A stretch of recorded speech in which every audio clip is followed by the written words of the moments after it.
سوال کیا. آج کیا تاریخ ہے؟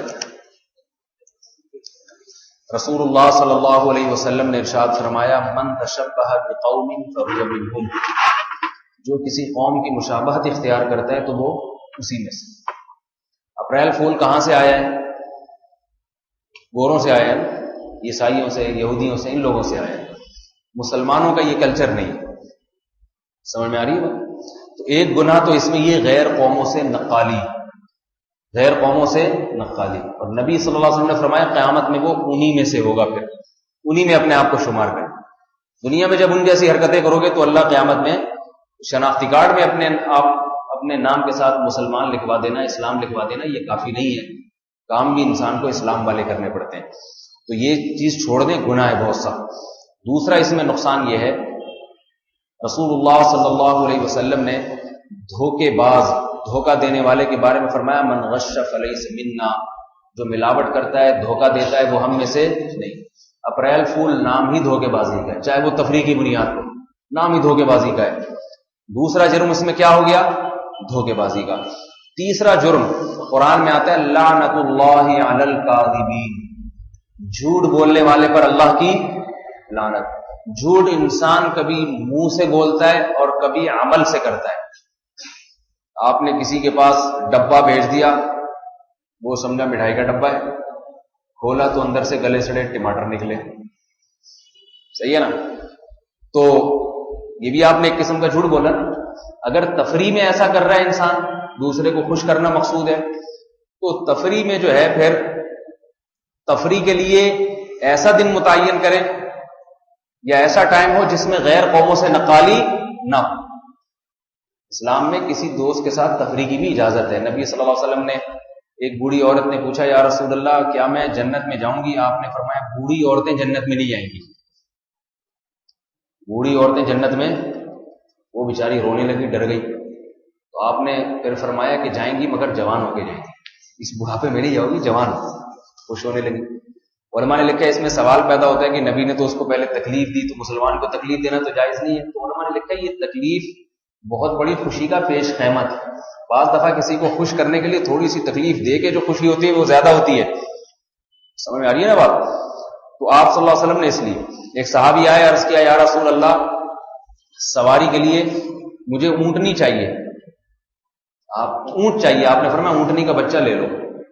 اس نے کہا اونٹنی کا بچہ کیا کرے گا، وہ کیسے اس پہ سوار ہوگا؟ تو آپ نے فرمایا کیا ہر اونٹ اونٹنی کا بچہ نہیں ہوتا؟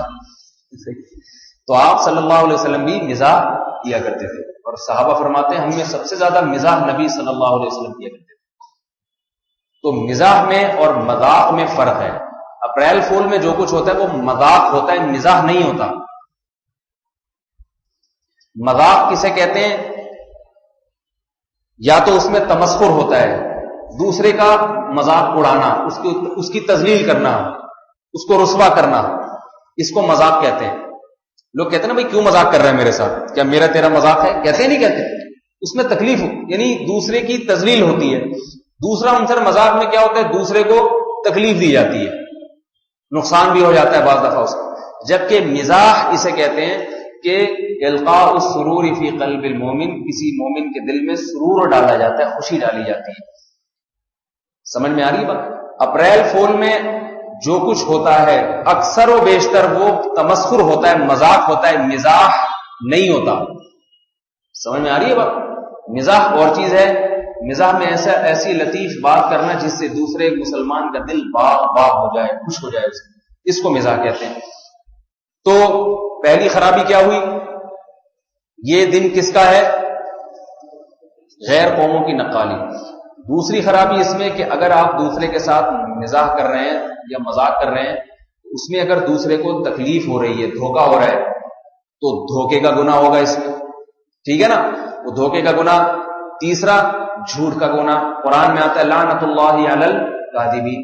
چوتھی بات یہ، اگر آپ کہتے ہیں کہ نہیں میں اس سے ایسا مزاح کر رہا ہوں جیسے نبی نے کیا تھا، بوڑھی عورت کو کہہ دیا تھا نبی نے نا کہ بھئی بوڑھی جنت میں نہیں جائیں گی، تو اس قسم کا میں مزاح کر رہا ہوں دوست کے ساتھ. مجھے پتا ہے میں جب ڈبے میں مٹھائی بھر کے بھیجوں گا، وہ مٹھائی سمجھ کے کھولے گا، اندر سے گلے سڑے ٹماٹر نکلیں گے، تو وقتی تکلیف تو ہوگی لیکن بعد میں بہت ہنسے گا. وہ ممکن ہے یہ دلیل کوئی دینا، نہیں یاری بات سمجھ لیں. تو نہ ہم نے اس کو دھوکہ دیا. ہم نے کب کہا تھا اس میں مٹھائی ہے؟ ہم نے کہا تھا ڈبہ ہے, ہم مٹھائی کے 3 ڈبے بھیج رہے ہیں, ڈبے کا کہا تھا, یہ تو نہیں کہا تھا ڈبے کے اندر مٹھائی بھی ہے. تو نہ تو اس میں دھوکہ ہے, نہ تکلیف دے رہے ہیں. وقتی تکلیف ہے لیکن اس کو مٹھائی کھانے میں اتنا مزہ نہیں آئے گا جتنا اس مزاح میں آئے گا, تو پھر بھی یہ ناجائز ہے. اس لیے ناجائز ہے کہ اس مزاح کے لیے آپ وہ دن سلیکٹ کر رہے ہیں جو دن عیسائیوں نے سلیکٹ کیا ہے, غیر مسلموں. اچھا کام, ثواب کا کام بھی غیر قوموں کی نقالی کی وجہ سے حرام ہو جاتا ہے. رسول اللہ صلی اللہ علیہ وسلم نے حکم دیا 10 محرم کا روزہ رکھو. صحابہ نے کہا یہودی بھی رکھتے ہیں, فرمایا پھر 10 ہم 2 دن کا رکھیں گے تاکہ ان سے مشابہت نہ ہو. اب یہ نہیں کہ آپ اپریل فول 2 دن منانا شروع کر دیں, وہ یکم کو مناتے ہیں, ہم 1 اور 2 دونوں کو منائیں گے. وہ تو نبی نے اس لیے 10 محرم کا روزہ رکھا کہ 10 محرم کا دن تو مقدس ہے نا, وہ تو ویسے ہی روزہ رکھنے اور اسلام سے پہلے سے چلا آ رہا تھا. تو یہودیوں کی وجہ سے پہلے سے جو اچھا کام چلا رہا ہے وہ چھوڑا تھوڑی جائے گا کیونکہ وہ کر رہے ہیں ہم چھوڑ دیں. تو فرمایا کہ نہیں, جس حد تک مشابہت ختم ہو سکتی ہے وہ اس طرح کہ وہ 1 رکھتے ہیں ہم 2 رکھیں. تو یہ جو اپریل فول میں جو مزاح ہے یہ تو مباح چیز ہے. اس میں 1 یا 2 دن 3 دن آپ ملائیں گے تو بھی غیر قوموں کی نقالی رہے گی. تو اس میں مذاق کرنا بھی حرام اور مزاح کرنا بھی حرام. کسی سے مسلمان سے مزاح کرنا ہے تو اس کے لیے کوئی کسی اور دن کر لیا کرے. سمجھ آ رہی ہے؟ ڈبہ بھرے. ہمارے طلبہ جب بھی کوئی بات ہو نا خوشی کی تو مجھے کہتے ہیں استاد جی آپ مٹھائی کھلائیں, تو میں ان سے کہتا ہوں 3 ڈبے کل میری طرف سے. تو اگلے دن دیکھتے ہیں خالی ہاتھ آ رہا ہے, کہتے ہیں وہ ڈبے تو میں کہتا ہوں ڈبوں کے پیسے میں دے دیتا ہوں, 5-5 روپے کا ایک ڈبہ آتا ہے تو وہ آپ خرید لیں. کہتے ہیں مٹھائی, تو کہتا ہوں میں نے ڈبے کا وعدہ کیا تھا, مٹھائی کا وعدہ نہیں کیا. تو وقتی طور پر تو ان کو ایک دھچکا لگتا ہے وہ یہ کیا ہو گیا, لیکن پھر خوشی بھی ہوتی ہے. وہ بات تو بڑی ٹیکنیکل قسم کی ہے صحیح. لیکن یہ اس دن کرنا اس لیے حرام ہے کہ اس میں غیر قوموں کی نقالی. یہ تو میں اس مزاح کی بات کر رہا ہوں جس میں نہ دوسرے کی تذلیل ہے, نہ دھوکہ ہے, نہ جھوٹ ہے. کیونکہ آپ نے جب ڈبہ بھیجا تو ڈبے کا ہی بولا تھا نا, جھوٹ نہیں ہے اس میں.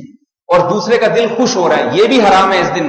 جبکہ اس دن جو مذاق ہوتے ہیں وہ مذاق ہوتے ہیں, مزاح نہیں ہوتے. ان میں خالصتاً جھوٹ ہوتا ہے اور دوسرے کو تکلیف ہوتی ہے, حادثات بھی ہوتے ہیں. اس کی وجہ سے اس کا گناہ اور زیادہ بڑھ جائے گا. اس لیے بائیکاٹ کریں بالکل.